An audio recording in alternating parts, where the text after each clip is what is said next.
So, I have a friend, let's call her Lori, who always wants to participate in group activities but never contributes. I mean never contributes in the financial sense, and most of the time, it never really bothered me. We share a friend group of 6 people, and everyone else and I always contributed extra for things like concerts, weekend trips, and so on, just so Lori could tag along and not feel excluded from the group.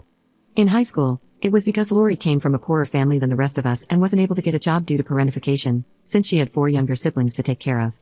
Then in college, it was because she couldn't work and maintain her grades without losing her scholarship. Now, she can't contribute anything because she's struggling financially and doesn't have the means to save anything. I got pissed, admittedly, when I heard this because I've seen her spend her money in crap ways, and how dare she do this when we've been planning this trip for over 4 years. I know it's awful to look at what someone has and judge their finances, but Lori is the same person who had no expenses during the pandemic, because she was living with me and my great-grandmother. She didn't pay for groceries, wasn't charged rent, still had her job, and was getting hazard pay. Lori waited until it was time to start paying for everything to say she didn't have it. She said this to me one-on-one, while we were out shopping for the trip, her idea to go shopping by the way. And Lori wanted to go to stores that weren't cheap. I asked if she was sure, and she claimed she wanted to treat herself. I watched this girl spend just over $1,300 in one afternoon. Then we went to lunch, and she had the nerve to tell me she couldn't afford the trip, a whopping $2,683 per person for 15 days. Of course, I said no, and guess what? She brought in the rest of the group 2 days later, and all of them were on board with splitting her expenses. Translation, they would cover half the costs among them, and I'd be stuck with the other half because I make the most money. Saying no means I'm the jerk, and me calling Lori out for blowing half of what she'd have to pay for the trip on crap she didn't need was too harsh and uncalled for. They claimed that she deserved to feel good about herself after the life she had. Excuse me? Like I wasn't raised by my grandparents, neglected by my parents in favor of their stepchildren, working through high school, and maintaining my grades to be valedictorian. Like I wasn't struggling until I got a good internship because I had to work. Yeah, I'm financially secure now, but why the hell should Lori be rewarded for bad spending habits?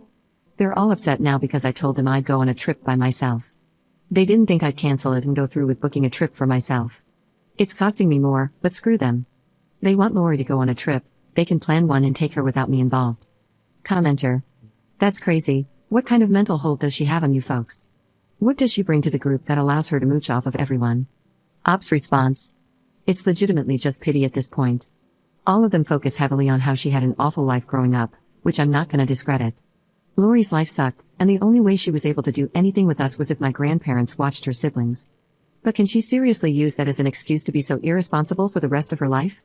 Like seriously, she blew half the cost of the trip in my freaking face. Commenter. That's an expensive leech, but I'm glad you finally called her out. It probably should have happened a long time ago. Are the other people aware that the moment she asked, or rather demanded, you pay for her trip, she had just spent half of that trip's cost on random stuff a few hours prior? If not, that's information they need. If they don't care about that, they weren't really your friends either. If you look back at the group dynamic, are you the one who usually ends up paying a bigger share just because you have a better paying job? Or did the others contribute equally, and Lori was the only leech? Ops response. At first, Lori was the only leech, but with the ongoing text argument I'm having, my eyes are starting to open. Yeah, I've been the one footing a larger share. It wasn't obvious at first, but what's expected of me as a friend is disproportionate to what's expected of them. Update 1. Seriously, I get called mean, selfish, cruel, and a bunch of other insults for not bankrolling an idiot's life, decide to cut contact and end the friendship, and now they want to make up? Lori, the primary leech, has horrible spending habits, think Carrie Bradshaw from SAC. She'll blow her money on designer clothing and shoes and then ask you to cover her expenses for trips, and the more I think about how much money I've wasted on her over the years, the angrier I become. Lori has apparently burned more bridges in the week or so I've been no contact. They apparently decided that they can't afford to bring Lori on a similar trip to what I had originally planned for us, which was supposed to be 15 days split between Portugal, Spain, and Italy.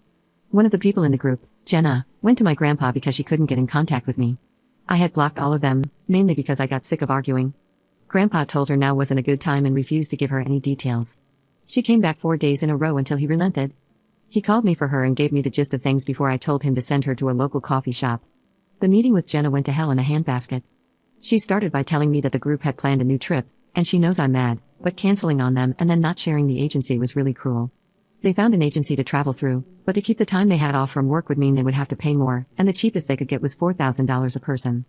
I didn't respond, mainly because she continued to blame me for their crap like it wasn't their fault I canceled and stopped talking to them. When I told her that it was their fault, Jenna agreed that it was. She revealed that they tried to talk Lori into returning everything she bought so she could contribute to her part. In her words, they can't afford half the things I can.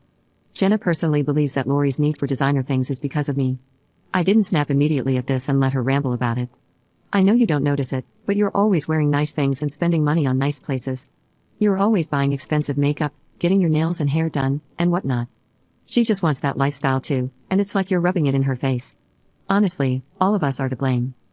Well, yes, I do spend my money on those things, but as I told Lori, and now Jenna, I can afford that lifestyle. I budget for those things, I thrift shop, and a good number of my nice things are second-hand. Yes, I put a lot of effort into my appearance, but I also live below my means. I live in a house my great-grandmother owns outright, pay utilities, shop in bulk in local markets for food, and have good insurance that covers great-grandma's medical expenses. I, again, thrift for my nicer things, or save for them, or wait for a sale. I have enough in my lost my job savings account to last a year. Yes, I have a savings account just for that, and I continue to add to it from every paycheck. Everyone that knows me is aware of how I can afford what I afford. I don't make an effort to hide this. However, it is not my fault Lori refuses to be smart with her spending. I said all of this to Jenna, and she had the nerve to start crying. She said not everyone can have that type of security, and unlike me, they can't afford a last-minute trip, and Lori especially couldn't. I cut her off when she started on Lori's sad childhood and just let her have it. I told her she was fixated on my finances and lifestyle, but that wasn't my fault. She and the rest of the group all have decent careers, they all had better safety nets than I did, and it made them complacent. I didn't have that, and yes, I was middle class growing up, but I wasn't as well off as them. Yes, I had a grandpa who would spoil me, but it wasn't to the extent they think.